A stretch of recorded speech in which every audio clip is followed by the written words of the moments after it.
स्वामी श्री राजेश्वरानंद राजगुरुजी महाराज के आशीर्वाद से जन कल्याण हेतु विपरीत परिस्थितियों में 4 निर्धन परिवार की कन्याओं का विवाह संपन्न हुआ। आइए देखते हैं पूरा वीडियो। जितने भी देखो संगत यहाँ पर खड़ी है, सबने मास्क लगा रखे हैं, दूल्हा दुल्हन ने भी मास्क लगा रखे हैं, सबको हैंड सैनिटाइज करवाया गया। अगर चाहते हो ना प्यारी साथ संगत जी, अगर चाहते हो ना कि जिंदगी में हमारे को मुंह ना छुपाना पड़े तो थोड़ा सा मुंह ढक के चल पड़ो।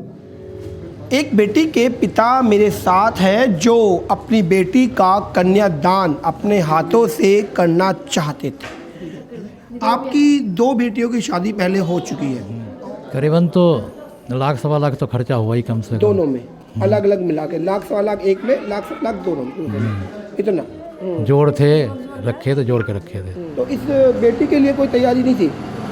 नहीं, तैयारी तो थी मगर कोरोना में हम लोग किराए पे रहते हैं, अपना प्लाट नहीं है, वो सारे किराए में चले गए। ये 8 महीने में जो है ना घर का खाना ये सारे बजट ख़त्म हो गया। इस कोरोना काल ने अपनी एक विकृति यहाँ भी देखने को मिली कि जो उस बच्ची के लिए, जो बच्ची अभी शादी योग्य थी और उसके लिए रिश्ता ढूंढा भी जा रहा था, उस बच्ची के लिए जो सजोया इस कोरोना के कहर ने उसको निगल लिया। अब रिश्ता इतनी बार टूटकर बन चुका है तो अब कहीं ना कहीं इस रिश्ते को संभाल लिया जाए, और संभालने के लिए साथ में गुरुजी मिले और उसके बाद शादी आज संपन्न हुई। कहीं ना कहीं परिवार गुरुजी का शुक्रिया अदा भी करता है। हमारे देश में, हमारे समाज में एक कुप्रथा जो कि दहेज के नाम से जानी जाती है, उस कुप्रथा को कहीं ना कहीं चुनौती देते हुए आज मेरे साथ राजगुरुजी महाराज हैं, जिन्होंने निर्धन परिवार की 4 कन्याओं को आज अपने हाथों से विदा कर रहे हैं। मैं एक बार बात कर लेता हूँ। पिछले 20 सालों से हम ये सेवा का कार्य कर रहे हैं। पहली बात तो लोगों को सबको सूचना है कि लोग हमारे तक पहुंच जाते हैं समय समय पर, हर महीने 2 महीने के बाद हम करते रहते हैं। दूसरी बात, आप जैसे चैनल, राष्ट्रीय जो समाचार पत्र हैं उनके द्वारा, सोशल मीडिया के द्वारा पब्लिसिटी की जाती है 1 महीना पहले से कि फ़लाँ तारीख को हम ये आज 21 नवंबर है, आज के दिन हमारे संत सतगुरु श्री राजमाता जी ने शरीर छोड़ा था। इस बार कोई संत सम्मेलन नहीं किया गया, इस बार कथा नहीं रखी गई, भंडारे नहीं किए गए, तो मन में आया कुछ ना कुछ संतों के नाम पर होना चाहिए। इससे बड़ा कुछ नज़र नहीं आया कि इससे दान भी है और सृष्टि का निर्माण भी है कि दान हो रहा है। इससे बढ़कर दान कन्यादान से, जैसे आपने भी कहा, कन्यादान महादान। और दूसरी बात कि सृष्टि का निर्माण है कि विवाह होगा बड़े सात्विक तरीके से, जिस समय पर संभोग होगा तो बड़ी संस्कारवादी संतान उपलब्ध होगी सब प्रकार की। अच्छा, इससे बड़ा काम क्या होगा? अच्छा, जैसे कि अभी बता रहे हैं कि 4 कन्याओं का विवाह हुआ और ये कोरोना का समय है, 5-5 परिवार वाले उनके साथ हैं। और एक बहुत अच्छी बात मुझे गुरुजी की लगी, मैंने जब बात की तो गुरुजी ने बताया कि मैं अपने हाथों से कन्यादान नहीं कर रहा हूँ, उसके परिवार को, जो उनके माता पिता हैं उनको ही उस कन्या को दान, उसका जो कन्यादान का हक है वो उस परिवार को ही दिया जा रहा है। किसे गुरुजी? बेटा बात ऐसे है ना, थोड़े से पैसे खर्च करके, 1-2 लाख रुपए खर्च करके मैं किसी के अधिकारों का हनन कर लूँ, उसके हृदय पर चोट पड़े कि अगर मेरे पास पैसे होते हैं ना, अपनी बेटी का कन्यादान खुद करता, तो मैं फिर किसका, मतलब उसको खुशी नहीं दे रहा, उसको पीड़ा दे रहा हूँ। तो मेरा मानना होता है कि पैसा चाहे जैसा मर्जी खर्च हो, आप जैसे बच्चों के माध्यम से खर्च हो, लेकिन कन्यादान सबसे पहला अधिकार उसके बाप का, उसके बड़े भाई का है। अगर उनको कोई समस्या होती है, अगर बाप नहीं होता है, कोई समस्या होती है, तब ऐसे काम में मैं आगे आता हूँ।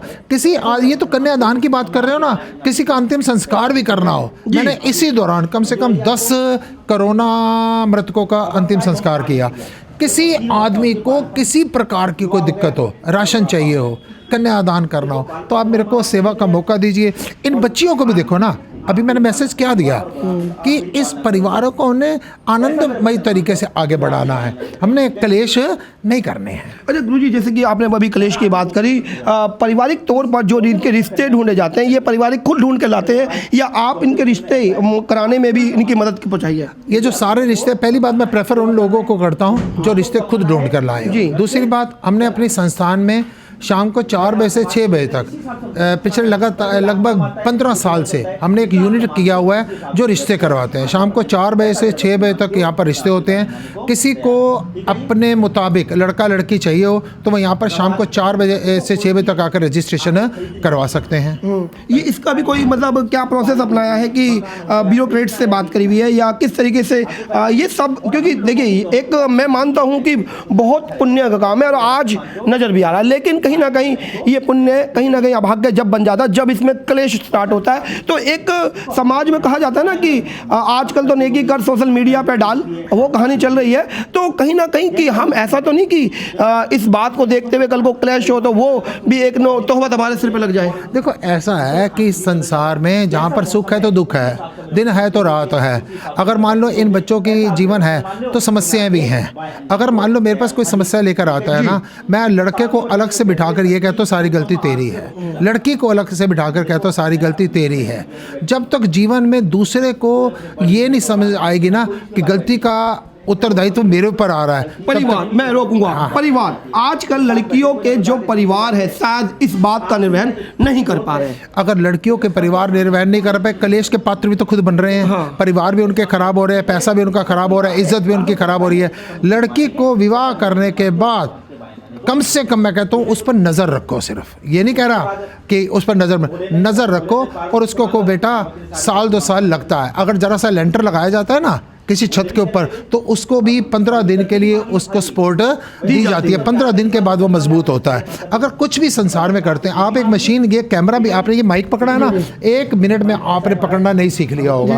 अगर फूल खिलता है ना उसको टाइम लगता है, सूर्य उदय होता है टाइम लगता है, बारिश आती है टाइम लगता है, हर चीज़ में टाइम लगता है। धीरे धीरे रे मना धीरे सब। जो लोग पेशेंस रखते हैं लाख दिक्कतों के बाद, मेरी धर्मपत्नी है लगभग 40 साल मेरी शादी को हो गए, मेरे भी जीवन में बहुत कलेश होते रहे होंगे, मेरी भी लड़ाई, आज भी मेरी लड़ाइयाँ होती हैं, आज भी नाराजगी होती है। लेकिन अरे लड़ाइयों का अगर 25% अगर भाग है ना, 75% प्रेम को देना चाहिए, अपनी गलती को स्वीकार करना चाहिए, लीव इट पॉइंट, ये चीज़ को याद रखना चाहिए। बड़ी से बड़ी बात की समस्या का समाधान हो सकता है, लीव इट पॉइंट, छोड़ना यार, इतने से कल्याण हो सकता है। मैं इसी प्रकार की काउंसलिंग करके ना जाने कितने परिवार जो तलाक के कगार पर थे वो भी आनंदमय जीवन व्यतीत कर रहे हैं। मैंने भी कई बार ये बात बोली कि आजकल लोगों को अपने परिवार से संस्कार नहीं मिल पा रहे, लोग एडवोकेट से अपने संस्कार ले रहे या बाबाओं से। और आज गुरुजी मुझे मिले तो आपने ये बात मेरी समझ पा रहे होंगे, संस्कार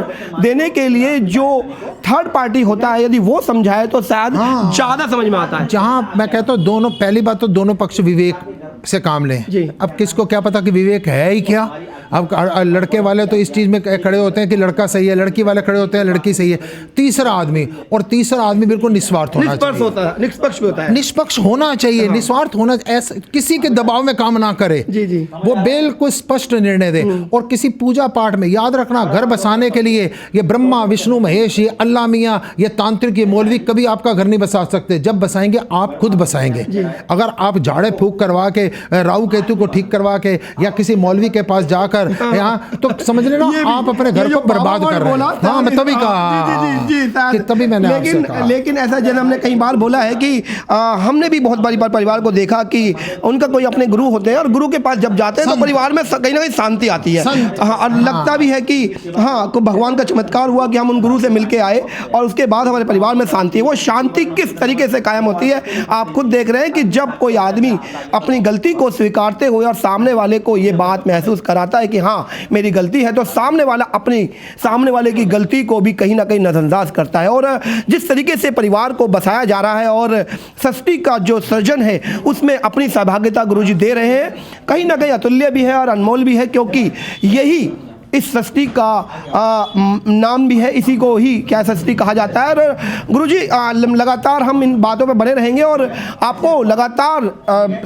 संपर्क में बनाए रखेंगे कि किस तरीके से यदि निर्धन परिवार की कोई भी कन्या यदि इस तरीके से अपने कन्यादान में कहीं ना कहीं वंचित हो रही है तो वो गुरुजी से संपर्क कर सकता है। और संपर्क करने के बाद उस कन्या के विवाह कराने की सारी जिम्मेदारियाँ गुरुजी खुद उठाते हैं और बाद तक, जैसे कि अभी बात हुई, बाद तक काउंसलिंग के द्वारा उस परिवार को संजोए रखने के लिए अपनी पूरी सेवाएं देते रहते हैं।